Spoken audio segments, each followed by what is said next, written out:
right, Mitch Robinson, joined by Indianapolis Colts cornerback Kelvin Hayden, Chicago native. And Kelvin, the news today, Tony Dungy deciding to step down and resign, ending his tenure, 7 years with the Colts. First, how did you hear about the news, and what were your thoughts?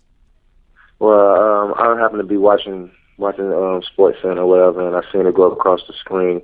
I was kind of shocked, and kind of sad at the same time to see a great player. I mean, a great person, also a great coach, leave the game of football and move on. But at the same time, you have to understand his situation. He's a family guy. He wants to see the rest of his family grow. So you can only honor that and accept that. Everyone talked about the quality person he is, let alone how successful a coach he's been over the years in the NFL.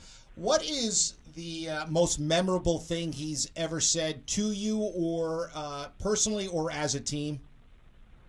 Well, I can go on and on. He, just on our time away from football, he always talked about family, and he always talked about, you never know when, someone's time is going to be up and things like that. So he says, on your time off, you make sure you get a chance to spend time with the people who means a lot and who means the most to you, because, like I said, he said you never know when things will happen.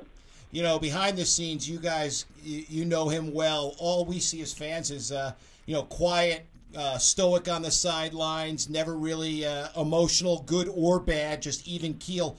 What was it like? Halftime speeches, pregame speeches. Was he a motivator, or did he get the message across you guys by a look? You knew what he wanted, and then it was up to other guys to be vocal? Well, he's just going to lay out the blueprint, the game plan, and things like that. He's not going to give you much emotion unless it's just a disaster. I mean, it was probably like 1 2 years of my 4 years that he really just got up and was just like, hey, with a little bit more bass and a little bit more tone in his voice. But besides that, it was just like, hey, this is what we need to do, and if we do this, we'll be fine. And usually, that's the way it was, and that's the way guys responded, and guys responded real well. The talk has been that when he decided to leave, Jim Caldwell, the associate head coach, would be the one to succeed him. Can you talk about Jim Caldwell, what kind of person he is? Oh, Jim Caldwell, he's a similar type guy.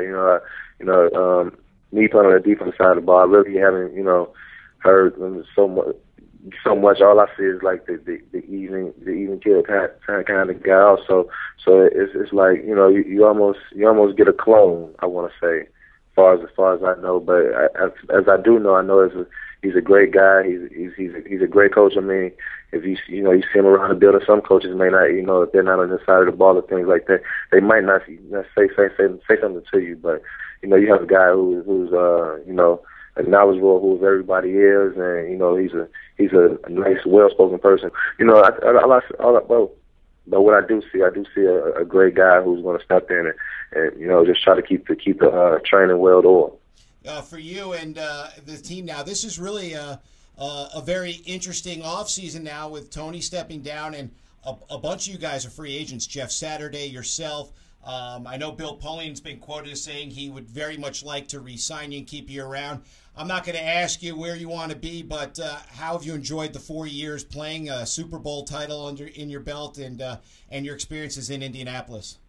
Well, I mean, it's not much you can really complain about making the playoffs. 4 for 4 for my first 4 years in the NFL. I make the playoffs for 4 years, and having a numerous winning streaks of, I want to say 13, 11, 9, things like that. It's just been great, and like I said, hopefully I can stay around Indianapolis, and and just the guys that I grew to learn and love, is just continue to work with those guys. All right, Kelvin, we really appreciate it. Good luck, and talk to you. We'll keep you updated on where you end up. Okay. All right, will do. Thank you. Thanks again.